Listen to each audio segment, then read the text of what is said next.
Yes, welcome back everybody. Get this last session underway. My name's John Conlon from the Simple website. I'm based in Brisbane, so I'm really enjoying catching up with Southern folk for a change. I've got my colleague James Nason with me today as a rare treat. This afternoon's session really is about drilling into some of these topics we've heard earlier today, and we've covered a lot of ground. There's been a lot of great information, so it's meant to be interactive, so I'll be looking for questions from the floor on these topics as we sort of work our way around the industry. So throw your hands up if you could identify yourself, please. If I don't manage to spot you or identify you, it's a bit hard to see with the lights, but let us know who you are and where you're from, and we'll try to keep this to about an hour session. First, I'd just like to thank Zoetis for sponsoring this final session for the day. Firstly, just I'd like to make a very brief reference to last night's barbecue activity. What a great event. I had the pleasure to participate as one of the judges, and it was challenging to say the least. They warned us about things like the meat sweats, which apparently is a known phenomenon from eating too much beef, and I think I pushed the boundaries a bit. I felt like a lion out on the Kalahari somewhere who just made a kill, and I felt like finding a shady tree and lying down for about 3 days, but it was a great event and very informative, and congratulations to the organisers.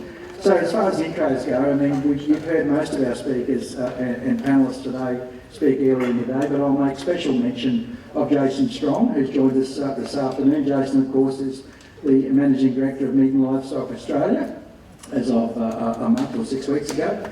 Jason, of course, comes with a very strong and very diverse industry background, so he'll be in a position to offer some comment on a whole range of the topics that we'll touch on today.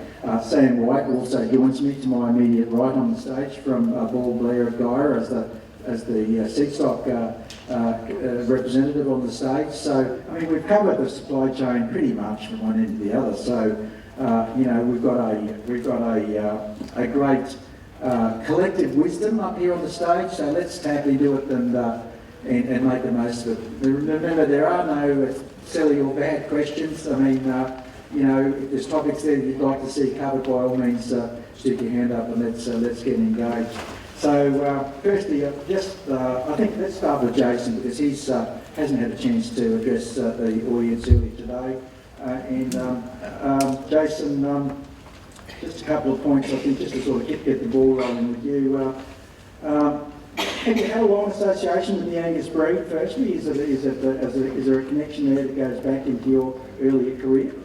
Yeah, there is, and at the risk of sounding like a walking, talking advertisement for Angus programs, my initial significant engagement with the cattle industry was as a student at Farrer High School in Tamworth, where they had an Angus stud, and that was the start of my significant interest, I think, in the industry. I always wanted to be involved in cattle, but that was the trigger that led to a whole bunch of other things, and going to the Angus youth programs was certainly a very big influence on the whole component of my career.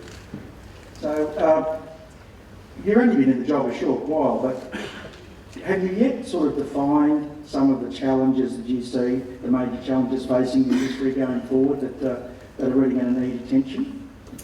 There's a pretty long list of things we could talk about. The other thing I often get asked is, what's the vision or the goal, or my vision or goal for MLA? And I think one of the challenges for us with MLA's 20 years old now, it's the service provider for the industry, and one of the challenges we've got is how do we make sure that it does what's most appropriate and what it actually should be. And largely we need to be responding to the needs of the industry, and we need to be trying to fill the gaps that are going to make a significant difference for the industry. And I think over the years there's a lot of evidence of how that's been done with programs like MSA, for example, that were very much driven and implemented and still managed by MLA. But I think we're also lining up to a significant change in community sentiment and the things that are going to be challenging for us. So while we've got all the productivity and business improvement things that we need to be conscious of, from how we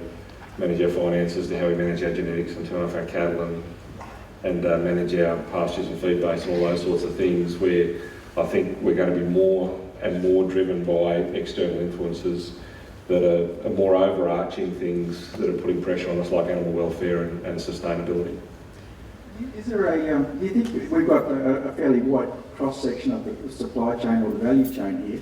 Is there enough interaction from one end of the industry, as in Sam, with end users? I mean, is there a risk of seedstock producers just talking to the next person in the chain, being the commercial breeder or perhaps a feedlotter or processor, but forgetting people like Adrian and Anthony?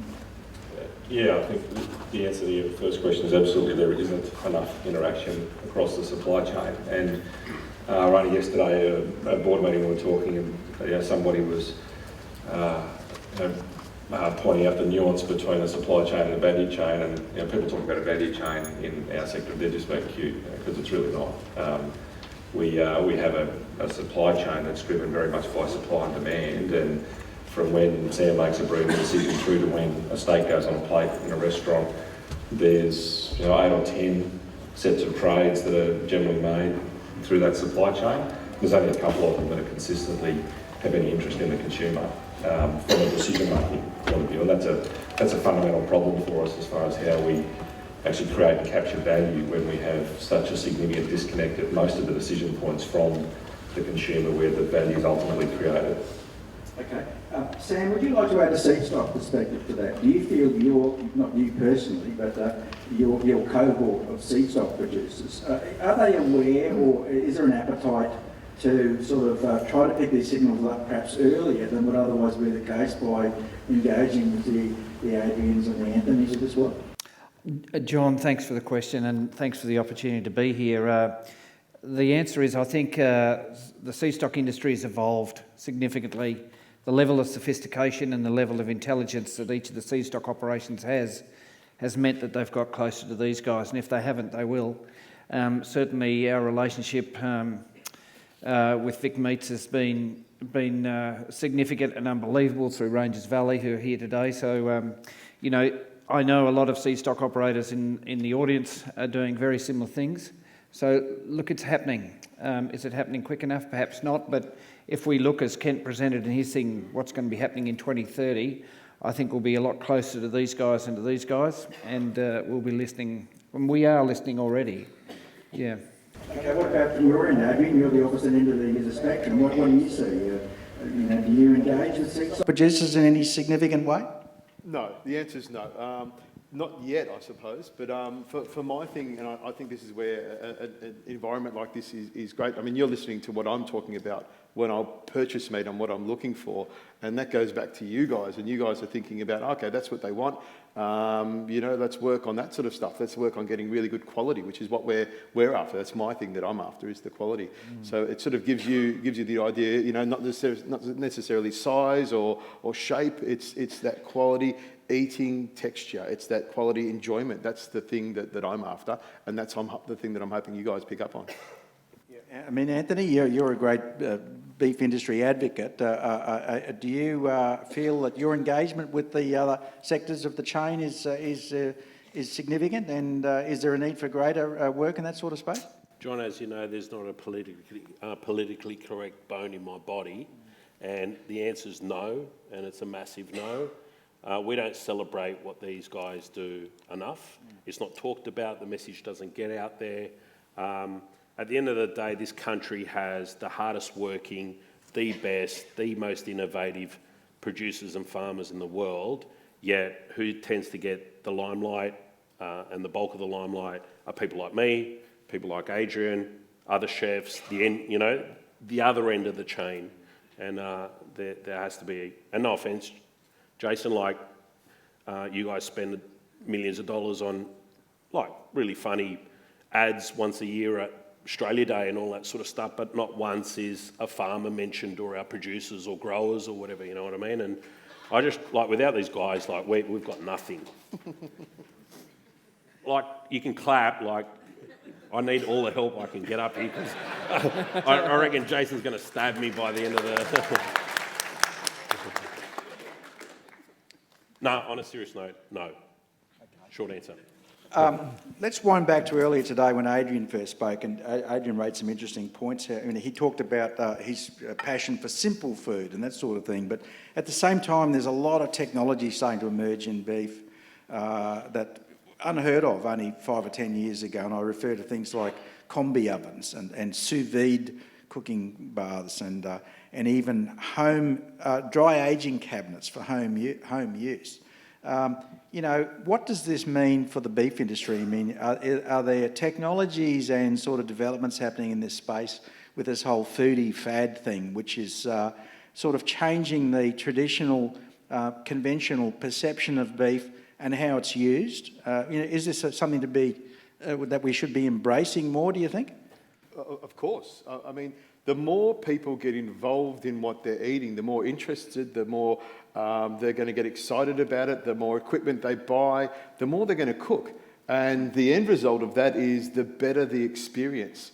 And the more times they're cooking a shank of beef and they're cooking it low and slow or in a barbecue or in a rationale or in a sous vide machine, however they're cooking it, if they're getting enjoyment while they're doing it and enjoyment while they're eating it, I think that's a bonus. It's just showing that you know, these technologies, you don't just have to put it on a grill, you'll get a great steak that way, but by using all these other things, you can actually create some beautiful stuff. And I think that's what it's about. I think that's where my job is, as I look at myself as an educator. You know, I do a lot of stuff on TV, and my job is to show you how simple it is to cook and how simple it is to use some of these techniques, so that when you do get the opportunity to cook food, cook beef, the end result is so much better. And I think, as I said before, when I get people slapping me on the back and saying, hey, Richo, I cooked some of your recipes and they worked out really well and I'm really enjoying it, or the big thing for me is, now that I've seen you cook a steak on TV, I now have changed the way I cook, and I now use those techniques.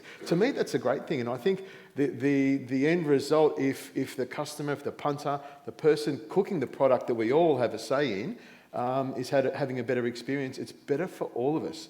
It gets them away from frickin' chicken. Anthony, you know, the sophistication of consumers, you must see it through Victor Churchill's every day, people looking for new and alternate items and things. What's your view about some of this technology stuff that's happening? The thirst for information out there from the consumer is phenomenal. They're a lot more well-read, they're a lot more educated, they have a real keen interest in provenance and the story and what they're putting in their mouth, the nutritional value of what they're eating. So yeah, like there's been a seismic shift in terms of, you know, that interest in meat and how it's raised and how it's grown and all that sort of stuff. So Jason, is MLA keeping up with these sort of developments in terms of how it markets the product to a typical consumer? I mean, the passionate foodie is probably only a subset of the broader market, but is it an area where MLA is focusing more attention? Yeah, so it is, and it's interesting when we think about the marketing and communications role of MLA, and when I understand the challenge that, or the frustration people feel in what they see or believe to be the engagement with the consumer, but if you think about all of the parts of the supply chain that we engage with and where you know, MLA is charged to focus, you know, MLA's responsibility is about promoting and supporting the product in the market and ensuring that, you know, the consumers and customers you know, demand and use and enjoy the product. And if you look at all of the information that we have in tracking the success of that, it's actually very successful.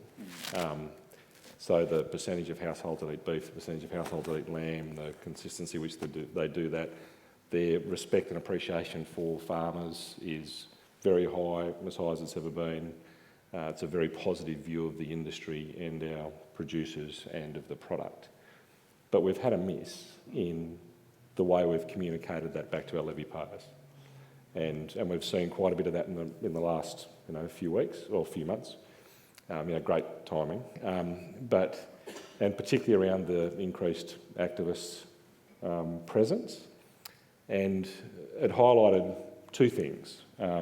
One was the miss in communicating with levy payers what exactly it is that we do and how we have done that. But the other one is the perception about how you actually manage a crisis and how you actually respond to those things. So largely, the Dominion anniversary, which everyone mightn't realise that was actually the event that happened at the start of April. It was an anniversary of a video which was done by a guy in Australia called Dominion, which is anti-meat. And it was the 1 year anniversary of that video, and it was all the protests were organised around that anniversary. While it increased the download of that video, which was published, it got quite a bit of news around a 3-day period. The knock-on was actually an overall negative impact and perception as far as vegans and vegetarians were concerned. Because largely they were confronting, they were disrupting, they were offensive, they made people's life difficult. But to stop Central Queensland cattle producers yelling at me, the best thing I could have done was stand in Flinders Street and block one more businessman from getting to his coffee, the same as the vegans were. So we have not done a good job of communicating how we actually manage and respond to those things. And we also haven't done a good job of communicating how positive the interaction is with consumers and customers and their perception of the product and our production systems and our farmers. So we've got to do a much better job of that, no question. Okay. All right, let's shift focus a little now and perhaps zero in a little bit more on the genetics end of the industry. And I'm interested to just ask probably Kent, Jason and Sam, and Kent did touch on it a little with his insight into the future of genetics, but where the role of breed and perhaps also breed society in the future of the beef industry. I mean, will there still be an Angus Australia in 100 years, another 100 years, given that we're here today celebrating the first 100 years, or even indeed in 10 years? Kent, give us some crystal ball gazing about where you see the role of traditional breed societies and breeds in the complex or context of the broader beef industry. Thanks for that easy question, John. That's a good one. Good going. Yeah. That's a great question. I spent 20 years working for a breed association, and so I really do believe in the power of the collective breeders and the collective power of all the data that is submitted and also the collective wisdom that's produced from within a membership. And so I don't think survival is necessarily guaranteed for all breed associations, but for those with wisdom and for those with leadership and with those that listen to their members and listen to the industry and respond and adopt appropriate technologies, I can't help but think the future is very bright. Jason, would you like to add to that? Yeah, so largely I'd agree, but coming from a different angle, the discussion about the demise of different components of our supply chain is always very current, and it seems to go with trends or with as we get new information or we start to do things different. But mostly that's driven by one component deciding that what they do is now a better idea, and that will then ultimately mean the demise of somebody else. What I'm doing is now a better idea, so that'll be bad for them, which is obviously it's not necessarily a very sound argument. But I think Kent's point about the way that we engage and the way that we structure our businesses, and if we become more of a supply chain driven industry, then absolutely there should be a role for breed societies or breed society type organisations which allow us to have a collective position, allow us to leverage our individual positions and get more benefit than what we might have done individually. Okay. Sam, would you like to add some comment? Yeah, certainly in my role as a director, the intent is that the Angus Society will be here in 10 years' time and hopefully well into the future, and that's dependent on the next generation coming through, of course, and the level of adoptions and adaptability that the seedstock industry has to evolve with the needs of industry. Already, Angus Australia is a significant business that started off as a registration house, then an evolution in the promotion of Angus beef, and now in the verification of the number of brands that are occurring around this country, which is significant. We got to benefit from that and experienced that last night. And also in the addition and the additive things that we have to add to technologies in terms of the ASBPs that we've been involved in and their relevance in terms of data collection, that collective information that Kent has. Yes, and I think we're we have a very good team of people that are abreast of the demands that are happening. We're probably, I think, well represented not only at the board level but at consultative committee level, where we're bringing in all our members to talk about things that we need going forward. And I think that's challenging but exciting, and it's good for the future. Kent, I'm interested in your perspective on there was the launch today of the Immunity Breed Plan Index. I understand that there is some similar work happening in the US. Perhaps you could just explain a little bit about that, how they differ, and just more broadly on the role of novel and health-focused traits in terms of what that potentially will deliver to profitability for seedstock producers, but then also for lot feeders and others along the supply chain. Sure, John. I really think the whole health trait area has ramifications downstream for these guys as well, because the healthier our cattle are, the better they're going to perform, the better the story as it relates to the end product consumer, and the more that genetically we can design animals that are very bulletproof to disease challenge, I think the more benefit up and down the whole supply chain. One thing about health traits, though, is we're just learning a lot about the underlying genetic impacts. And I was so taken to learn about the immune competence work that Dr. Hine is working on and the team. And I think that's very interesting. So that is a general indicator of differences between animals and their ability to be resistant to disease as well as respond to treatment of the disease. And I think that's a really intriguing approach. We've looked at an alternative approach whereby we actually have the phenotypes of the treatment for specific conditions that are feeding into the genetic evaluations with pedigree information and single-step integration of the genomic information. And so I think that has potential and has shown to us to be successful in dairy cattle, and we are hopeful that it's the same in beef. And I just think we should celebrate all these different shots on goal to try to solve the problem of making our animals genetically more resistant. How can we more easily capture the phenotypes and data to enable the use of health-based traits? That is the challenge, isn't it? Because a health event occurs randomly when animals are sick, and I'm hopeful that maybe new technologies, be it sensor and animal monitoring technologies, especially for animals in the feedlot and in dairies, will automatically report that and enable quicker treatment and automated recordation and submission of those records to genetic evaluation. So I'm hopeful about that. I also think simple things like telephone apps whereby when you treat an animal, you could scan the barcode of the product and it'll be date stamped automatically to you and perhaps uploaded to your breed association. So I'm bullish that electronic sharing of information might make our life easier to capture those events. Just on that sort of topic of electronic sharing and capturing of information, traceability's come up a couple of times today. And, you know, to my mind, traceability's almost had a surge perhaps 10 or 15 years ago where it became apparent it was becoming a trait that consumers were going to value and be prepared to pay for. To a large extent, on an individual animal basis I'm talking about, to a large extent it didn't happen. In fact, a lot of the individual animal traceability systems were pulled out of meatworks in Australia because it slowed down the line speeds. But are we now at a point where consumers have become more sophisticated and that the value they perceive in individual animal traceability back to farm of origin, is it going to be something which comes back onto the table? Jason, do you have a view on a topic like that?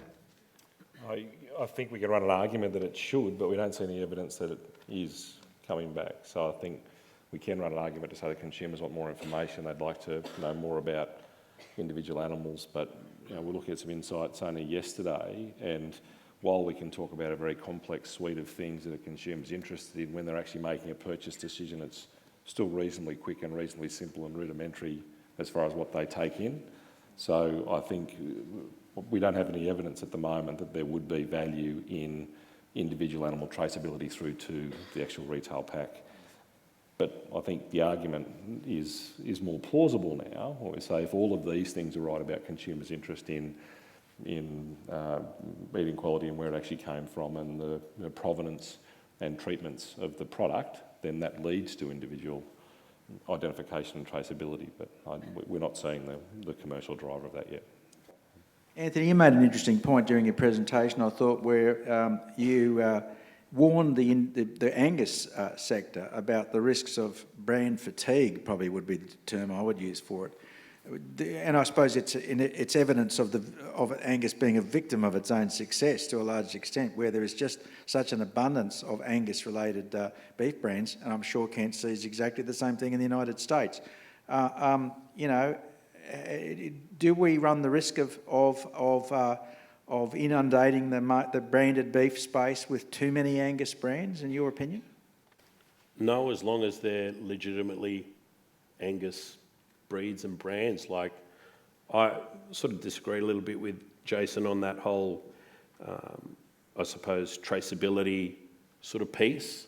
Truth in labelling, food labelling, provenance, traceability, I believe is going to be the single biggest game changer in our industry over the next sort of decade and a half. And, we've been working with PwC over the last 3 years on the Food Trust platform, which is literally putting the power back in the hands of the consumer in respect to what they're buying, what they're purchasing, with the use of blockchain technology, so that all of these people out here who are working their butt off to produce a high quality product with integrity and breed specific, don't lose all of that hard work because somebody can quite easily, with the stroke of a pen, write on their menu that the product's Angus, or a butcher for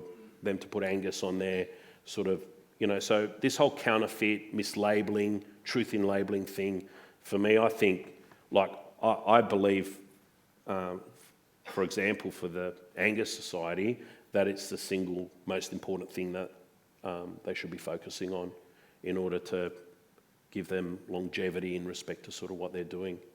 I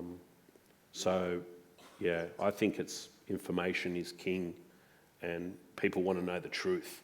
And we're going to be using technology to sort of prove it. Okay, Adrian. Adrian mentioned during your presentation this morning, you stressed the need for a point of difference with brands and aligning that with consumers' preparedness to pay. Do you think we run the risk of oversaturating the market with too many Angus-described beef brands? Possibly. I mean, when you see, and I'll be maybe a bit snobby here, when you see Angus up with McDonald's, it's not something I would put my name to. But in the same breath, I'll say it actually gets the brand out there. And as I said today, Angus is beef, and Angus is good quality beef. So when you see the word Angus, you would expect it to be good quality beef. To see it up against a name like McDonald's, the other side of it is, well, obviously they've made a choice to select that brand because they know it's good for their brand. So Rico, I don't have an issue with Macca's, but I'm not 100% sure on this, but isn't it just, it has to be like 75% Angus or whatever to be called Angus for an Angus burger? Something like that. My understanding is that it doesn't need to be 100% Angus. So how can that be right? I believe you're right, but it's some anyway, of the people I don't know if there's somebody out involved there from CWB McDonald's. program. I heard someone say you're right there, 75%. So for me, I fundamentally have an issue with that, and I know my beef. What about all those people that don't? So they're being asked to pay a premium for an Angus burger at McDonald's. It's like, I don't know, what's a good analogy? It's like buying a Ferrari, okay, and paying the sticker price, but they put a Ford engine in it, I don't know, it's just not right for me. It's false advertising, misleading, and I don't know why nobody's allowed to do something about it.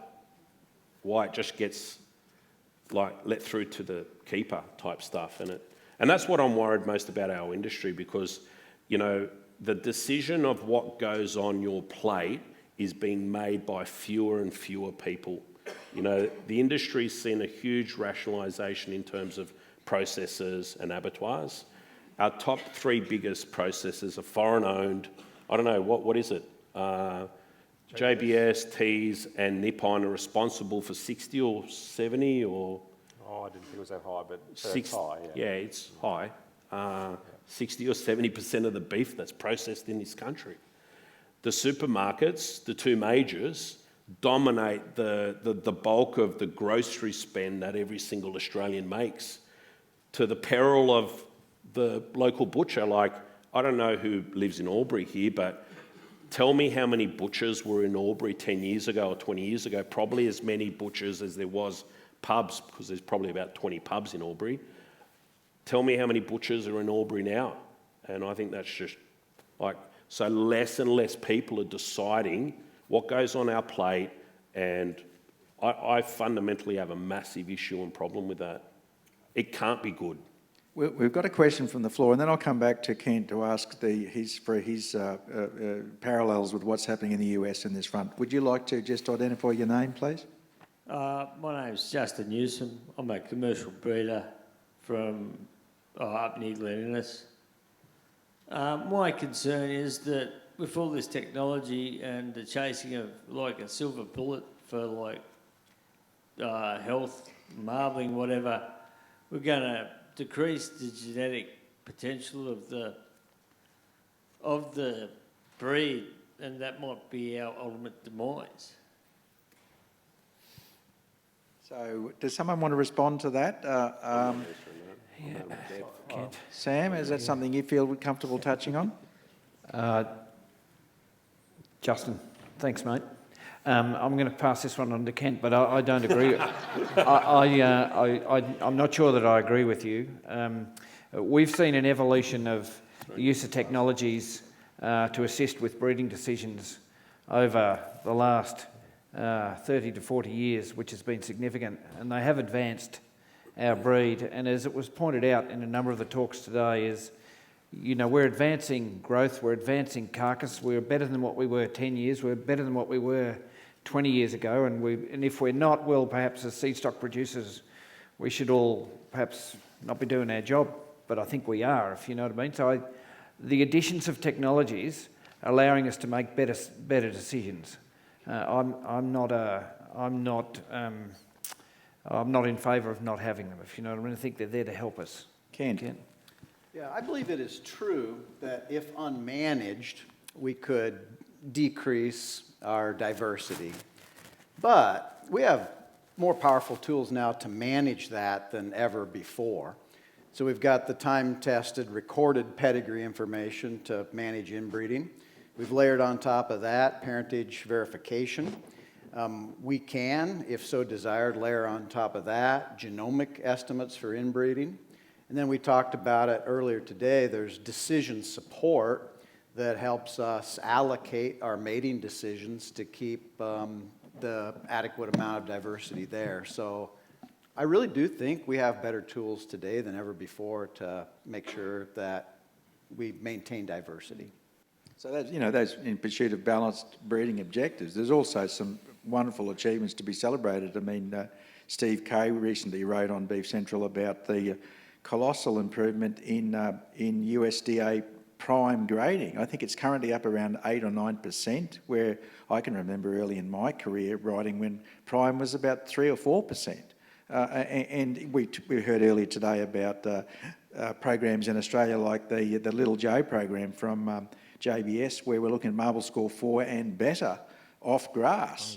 You know, the ability of Angus cattle to marble consistently at higher rates, you know, is extraordinary, given where it's come in the last 20 years. Is it something, I mean, are we getting close to a threshold, do you think, Kent, in this sort of space? How do you see the whole marbling horizon unfolding? Yeah, no, I think there's still room for improvement. It's although ideally improved in the context of the profit function and optimization of production efficiencies throughout the supply chain, all the while delivering upon the brand promise of the breed and the end product. The other notion I would throw out for your consideration is you all are very independent, and you all operate, even though you may have similar environments, you all have your own unique set of traits that are important to you. And I don't see a day anytime too soon when everybody jumps on the bandwagon for the exact same breeding objective, as independent-minded as most of the breeders that I work with are. Okay, well, we've already covered a fair bit of ground. Have we stimulated any questions? Here we go, we've got one in the middle. Hi, Lachlan Campbell from ProAgni. Last year we saw an announcement out of the States from McDonald's and Costco regarding antibiotics and the use of them through the red meat food chain. I was just asking, I'm curious from a panel's point of view, in particular the two retailers, are you seeing that expectation from consumers in Australia?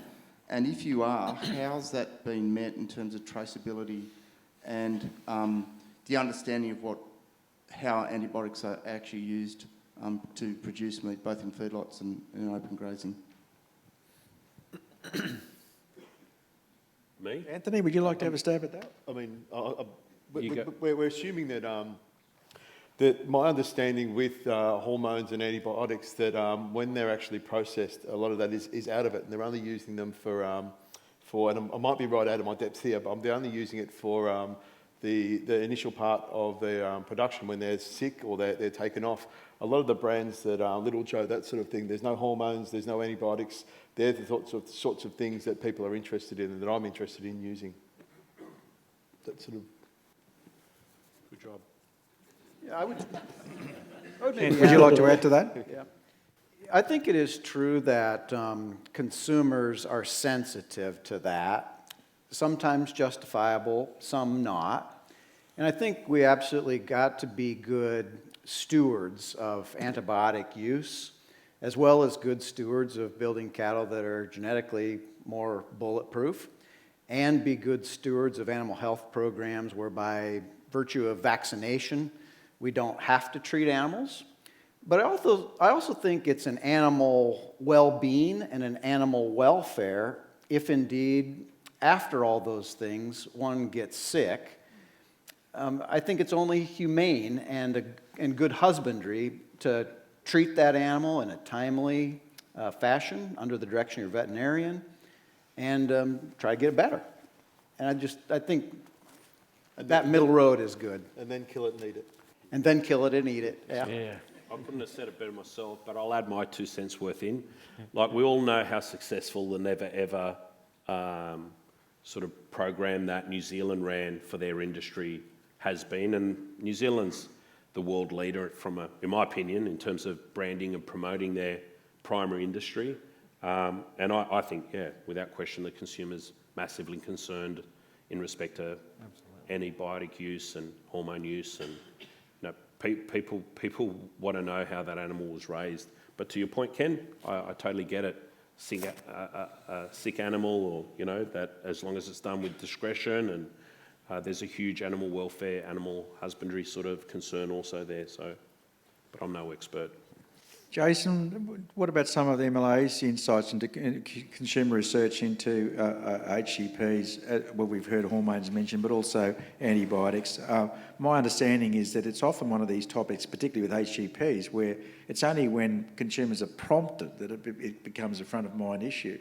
Unprompted, HCP rarely comes up as a topic in consumers' minds. What are the consumer insights telling us these days? So you're right, it actually doesn't make it onto the list of consumer concerns unprompted domestically. But there's also a fundamental difference between the conversation internationally and domestically about antibiotic use. So a lot of particularly the US work, comes from the 80s and 90s mass medication of antibiotics, whereas we've actually never done that as a practice here. So all of our antibiotic use in feedlots are still therapeutic. So we treat an animal that's sick, whereas it was standard practice in US feedlots years ago to mass medicate animals with antibiotics, which has significantly changed. So a lot of the discussion around antibiotic use, there's quite a difference between mass medication and therapeutic use, and largely we're in the therapeutic use stage. But there is discussion about using products here in feedlots, and there's a couple of products on the market now which could be used in that way, and that's certainly a discussion the feedlot industry is having around, how do you manage those things, or whether you even consider using them. We shouldn't be comparing ourselves to the US industry because they're just a basket case when it comes to their grain-fed, lot-fed industry. So I think we do much better job. He's just going to pick on people either side of him. Yeah. These guys are okay. Yeah. We've got another question down the back, yes. Is that Dick Whale? It is, John.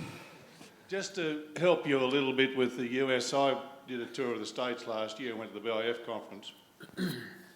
And the change, and it relates to a lot of the subjects, the end user as well as we as beef producers. But the change, because of quality grading in their production system since from 2010 to 2017, the prime quality product has grown 93% in that time. It's gone from 3 or 4 to 10 kilos, as you said. The high choice, the 4 marble score product, and I'll emphasise these carcasses are assessed at 3 degrees, 36 degrees Fahrenheit, about 2 or 3 degrees centigrade, has grown by 73% in that time, that's 7 years. Average and low choice, average choice is where CAB kicks in, and low choice has grown 18%. But the select product, the 1 marble score product, has dropped 40% in that time. Now, the reason it has dropped is because people have been paid by the processor for the quality they're producing. And a prime carcass has been worth $550 per carcass above a 1 marble score carcass. And that's our real problem in this country. We don't get paid for what we produce from the processor end, and from the end user end, or the blurriness with an Angus brand. Angus is good and bad. It's a distribution of it. We need to underpin the brands in this country by a quality grading type system, which I know Jace will be very, very in favour of that, but that's our big issue. And then we don't get paid for the quality we produce, and we're not underpinning it with a quality grade. Good point, Dick, and I will ask some of the panellists to comment on that. And, it's a sad situation where we've got a 100-day grain-fed program in Australia, which in most cases has no marbling incentive whatsoever. It's only in some of the more specialised programs where marbling comes into play as a price incentive. So who'd like to start with that? Adrian, have you got a view? You're at the other end. But I pay, if it's got more marbling in it, and Little Joe's probably a great example of a product that I'll pay 30, 40% more because it's got that marble score 4, it's got that grass-fed. So I'm paying more for it. I don't know, where it is down the line that it's charging more and it's not getting to the farmer, but I'm definitely paying more for it, and I'm charging more for it for sure. But that's the way. That's what I'm feeling. So I don't know what's going on over this side here, but someone's making money. Well, let's. It's always somebody else, isn't it? Let's just work out it way down the road. What's behind this spectacular change is it just genetics? Is it feedlot management? What else is contributing to this spectacular growth in marbling in the US? Yeah, I think a combination of things led by breeders such as yourselves that are selecting for it and driving genetic change. Just the increase in the composition of Angus genetics in the national cow herd has also driven it. But I think also there's some non-genetic factors that are leading to higher grading cattle as well. And all those things collectively are making cattle grade very well. Now, perhaps different in our country, many, I'd say over half of the fed cattle are marketed on grids and formulas, whereby their carcass value per pound is determined by the combination of quality grade, which is driven by marbling, and yield grade, which is driven by the combination of muscularity and fat. And everyone is aiming towards those grids and trying to build cattle, genetically designed cattle, that hit the sweet spot of the grids and command premium. So do you follow the grid premium significantly? What's the difference between prime choice and select typically at the moment? As the questioner indicated, there's upwards to hundreds of dollars differences in the value of the carcasses depending upon their grid merit. Jason, is it something you'd like to comment on? It's one of the challenges for us around value-based marketing or trading, which has been an unsolved effort for 30 years. So we first started with camera grading in the early 90s. That was going to be a solution for that, and we still actually haven't got there. And a big contributor to that is just the fragmentation in the industry, that we actually don't have solid connections across the components of the supply chain. But we have a mechanism in MSA that can accurately describe eating quality and the eating quality value of all products off a carcass through to the consumer. So we actually have the mechanism to make that connection to the consumer value from a product which we produce, but we actually don't have the commercial relationships connecting each component of the supply chain. So 10 years from now, when value-based marketing is, let's hope, heavily entrenched in the industry, price premiums are a lot more significant now for quality attributes like marbling. I mean, is that too much to expect? And if so, how is that going to supercharge our genetic progress? So I'm not trying to be difficult in answering the question, but this is the ongoing unsolved argument about who's paying premiums, who's not paying premiums. It's about actually getting the value, the accurate value of the product. Now, in a lot of cases, that'll be more than it's worth now, but in some it'll be less. But we've got to get to a point where we can actually create and capture an accurate value for the product going through the supply chain. At the moment, we don't do that. We don't. There's some components of it, and I think the brands that get mentioned where there is a premium paid for marbling, or there's a premium paid for the product, but it's cents a kilogram, so it might be 10 or 20 or 30 cents a kilogram on a carcass weight, which doesn't reflect the differential value when that product gets through to the retailer. So we're a long, long way from having a true value-based pricing system where we know this product's worth a lot more to the consumer, and that gets reflected in the value that's passed back down the supply chain. Sam, what about the seedstock producer's perspective on this? Well, I think in answer to Dick's question, one of the challenge, of course, is that title passes on this animal when it goes out of our gate as a commercial producer, and that has unbelievable ramification in terms of what reward comes back to the person who's bred a pretty damn hot animal. Look, I was asked to discuss a number of things. One of them was the focus going forward, and we look at relationships. Our businesses going forward are about relationship. The next fella in the chain who's perhaps buying your client's steers or our steers, they have a lot of information, and the challenge, of course, is to get that feedback back to them, and then for them to get rewarded for it. Now, in our circumstance, we believe we're getting rewarded for it, and we're extremely grateful for timely information that allows us to make decisions. And the challenge of all of this is making sure we get that timely information in a way going forward that allow the commercial sector to make decisions on the bulls they're going to buy, etc., etc. But look, Anthony mentioned some pretty amazing technologies going forward in terms of what our customers want, and all of the benefit of that's going to come back to a value-based marketing system that our industry spending a lot of time on. We've just got to deal with the issues of arbitrage, the issues of the ownership of information, and that getting in the right hands so people can make the right decisions, and still allowing all those systems to work. So Jason, just on what Sam said, the opportunity is there through MyMSA tools and things like that to share that information further back through the chain. Is it happening to a considerable extent? Is that sort of transfer of information happening more rapidly where animals change hands 2 or perhaps more times before feedlot and slaughter?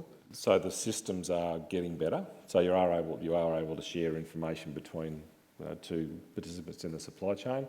It's not happening rapidly. There's not a significant uptake of it, and most importantly, it's not being used in any material way to actually reflect value between those participants. So, there's plenty of individual examples where we can say, this example of this end user has a relationship with this processor and this set of suppliers, but it's a very, very, very, very small percentage of all production, and there's no way that it's a standardised system yet. But what we have to do, and part of what MLA's role is in investing socialised funds to try and solve some of these problems, is making sure that we work out the scale where people like these guys are sitting on the end of the chain and say, well, how do we actually make sure that we've got demonstrations of what is possible and what the best practice is, and how do we actually drive harder to get to that point? And MSA is a good example of that. It's 20 years to get to where we are, but the US system was 70 years to get to critical mass, and it took a couple of wars and the military, demanding it. So, the change is not fast, but we've got to have a mechanism for identifying where can we actually get to and how do we push there harder and faster. Well done, Dick. I think we got a 10-minute answer out of that, so that was that's great. So I think we have another question up the back. Is that you, Hugh? No, down here. Sorry, David. Following on from this discussion, it's fairly obvious that in 10 years' time, whether we like it or not, there are going to be premiums for cattle that marble as opposed to cattle that don't marble. If that's the case, historically the distinction between those cattle was done on the colour of their coat. When I started in this game, Herefords were everywhere, and Angus are everywhere today because Angus marbled relative to Herefords. What we have now is a position where the judgment is not based on the colour of the skin, but it'll be based on the measurement in the abattoirs of the marbling and the yield. The implication of that is that amongst us standing in the audience, amongst us here today, some seedstock producers are going to be reaping a premium for Angus cattle that marble relative to Angus cattle that don't marble. I wonder how that's going to affect the industry. Perhaps the panel could comment. Who'd like to have a stab at that? Sam, is it something from a seedstock perspective you'd like to talk about? Jason, help. David, look, I accept your comments, and I think at the food service level and the butcher level, we're seeing premiums being paid for these incredible products that you guys make and that you're serving. I don't have a problem with that. Are you referring to a disparaging value that's going to occur in injury? Usually when that happens in industry, people get pretty quickly motivated to make change if those signals get to them. I'm answering without a microphone, but I'll shout. I think it takes about 5 years to change animals from the day that if you take a decision that you want your cattle marbling in 5 years' time to catch this trend that's there, you have to take this decision today. And that's the problem that we face, is that previously we've talked consciously about cattle. That story is gone. It's just changing. And the problem of adaptation, which I think Ked's raised very well in his talk, how do you adapt today to a change that's going to hit you in 5 or 10 years' time? So I'll have a quick go at it. This relates a little bit to the genetic diversity question before as well. And if we think about it simplistically, there's a lot more people breed Angus cattle now than what they used to. So the Angus breed's grown and improved because there's a objective measure and also a perception that they perform better and they are more productive and they produce a high quality carcass. We have a shift to value-based marketing where high marbling or higher eating quality cattle make more money. The same driver will exist. It might necessarily be more people breeding Angus cattle, but more people breeding Angus cattle that comply better with those. But more to the point, one of the challenges that we're often confronted with making change or adopting new technologies is the fear of the unintended consequence of what actually might happen when we do that. And those aren't good reasons to not do things. And there's no evidence that I know of in ag production, particularly in cattle production, particularly not in Australia, where a new piece of technology has completely dominated what then happens as far as production goes, because we still have this significant fragmentation and this independence that Ken talked about as well. John, can I just say something? Because that made me really think that statement and that comment, and I don't have a technical answer for it, but I'm very sympathetic to what you said and your concern. However, it's what the market wants. The market wants marbling. The market's demanding, the customer's demanding marbling.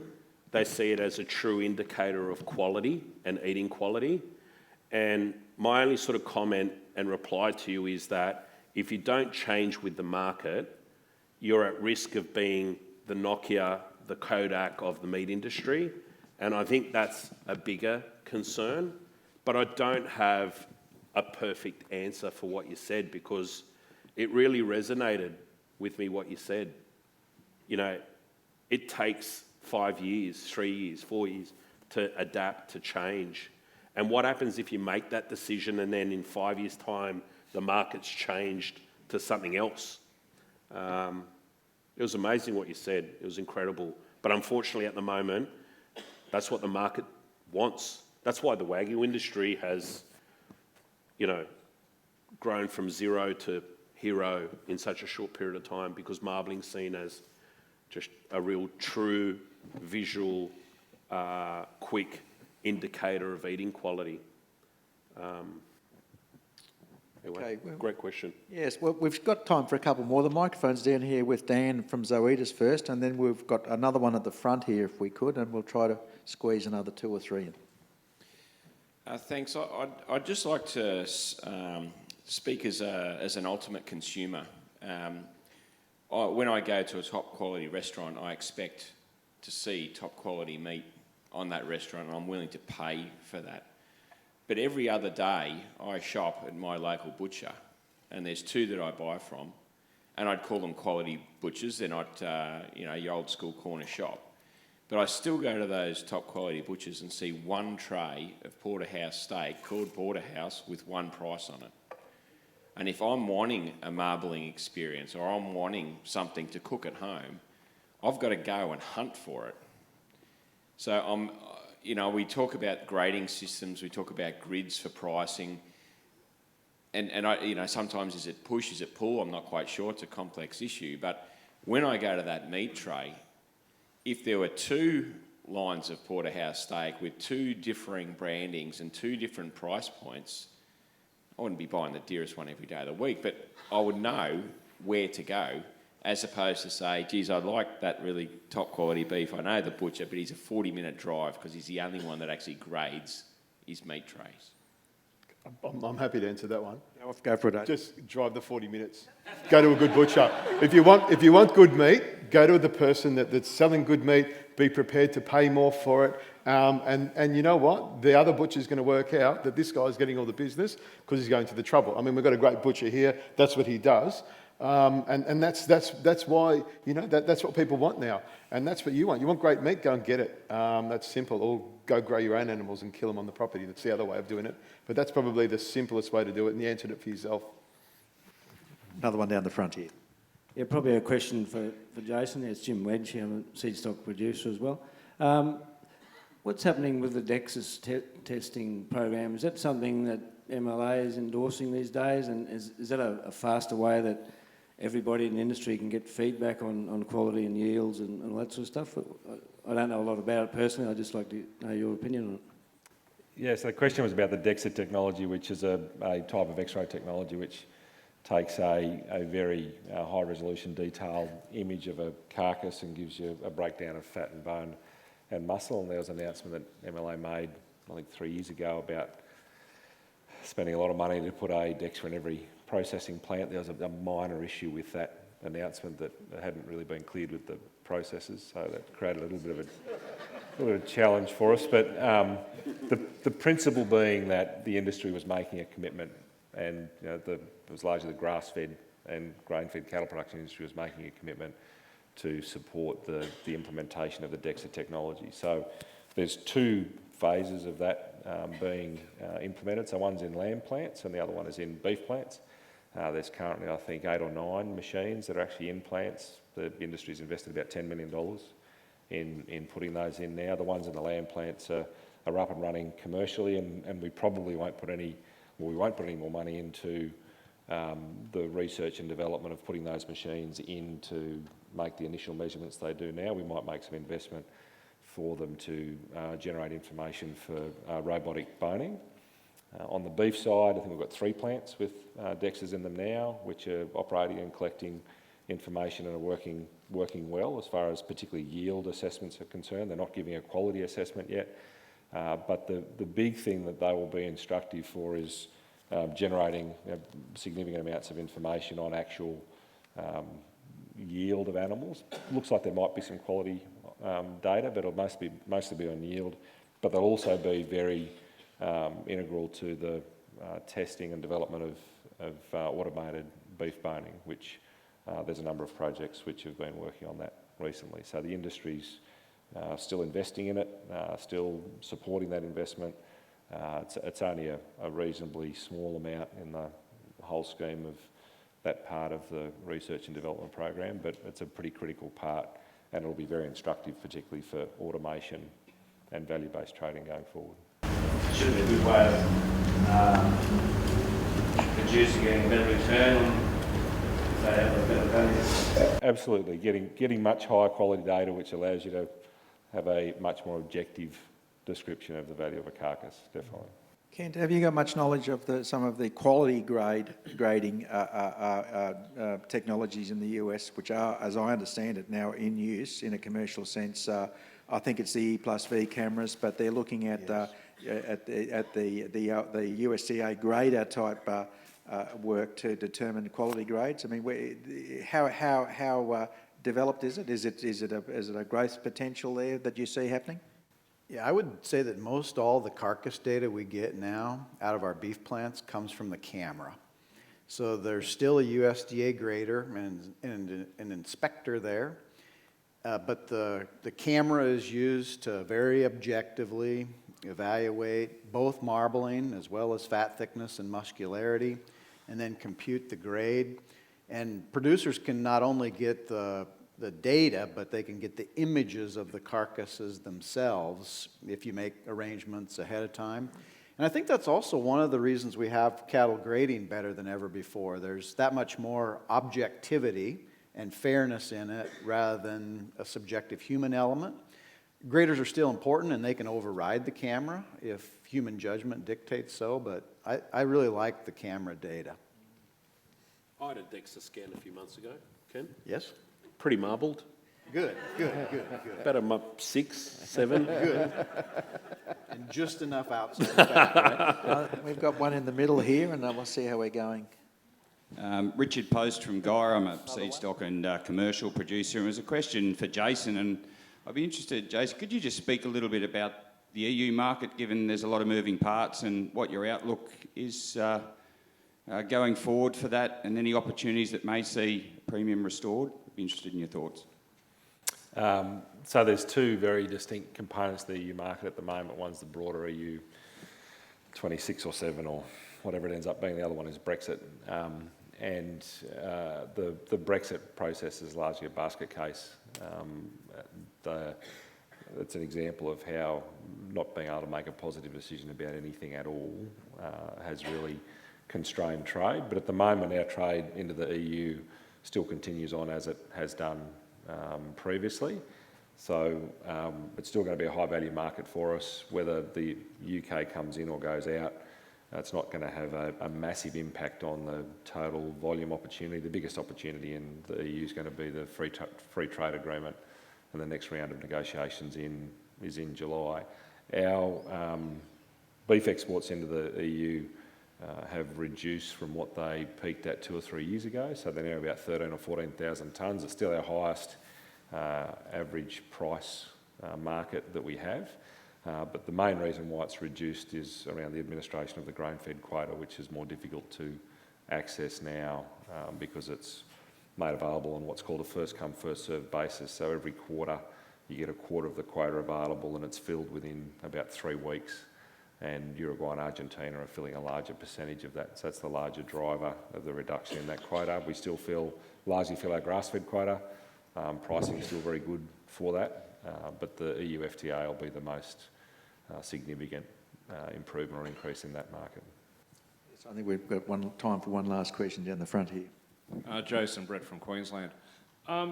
Just wondering if you could explain to the members here how the MLA works with government when activists are involved. You know, a few years ago there was Peter, and now we've got this new website that all our farms are on, and it's relying on a state-by-state outcome. Here in up in Queensland, they've now increased the fine per person to $1,600, and that's being paid by the backers of these guys. In your new role and with the new government we have, is that something that you can relay on behalf of the producers of the security we should have in relation to our ability to do our day-to-day, or is that something that you think that is not your position to do?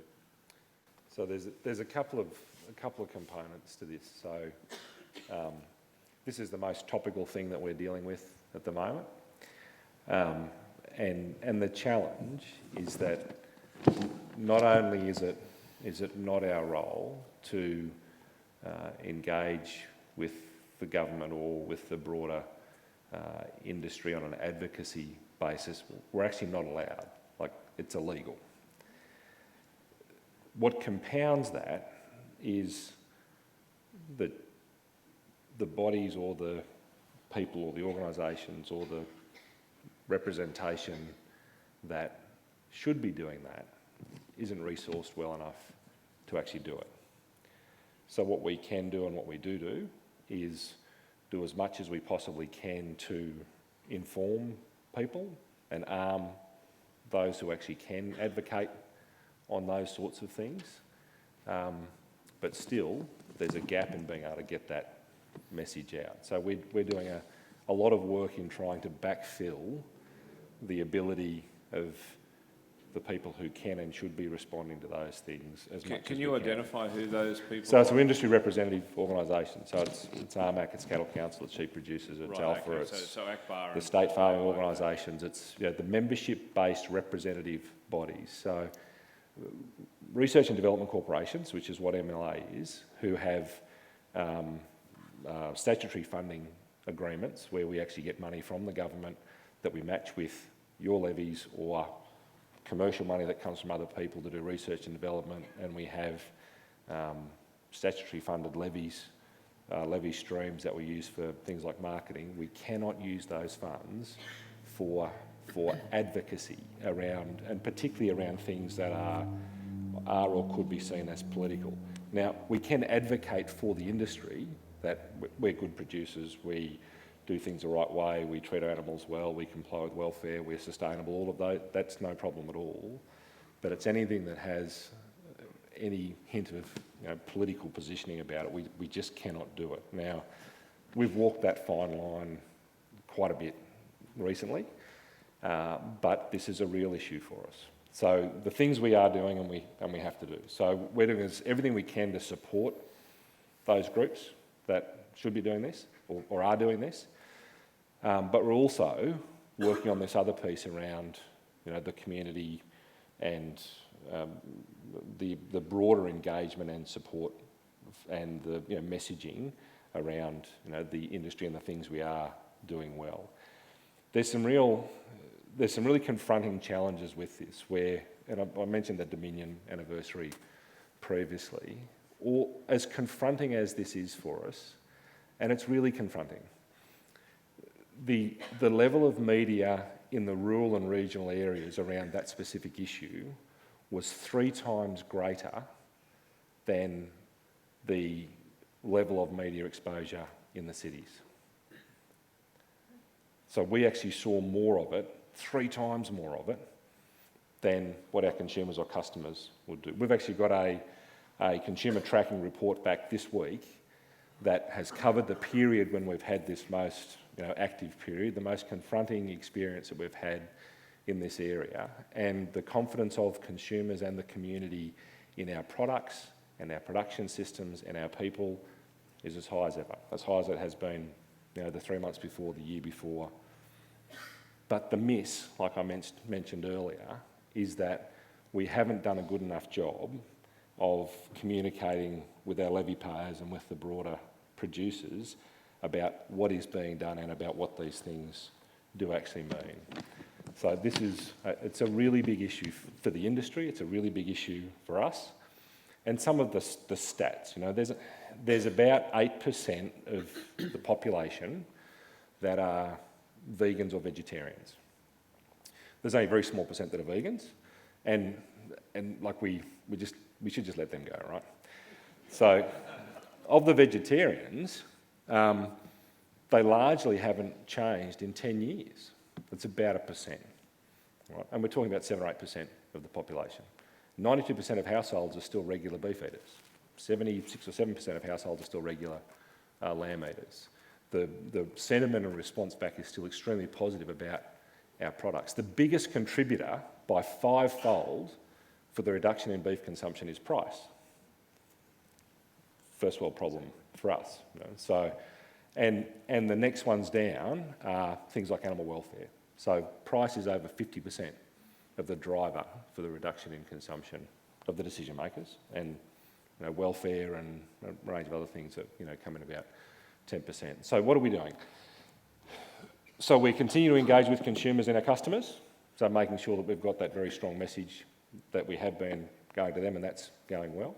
The NFF has actually started driving a program around a broader community engagement program promoting Australian farming and producers.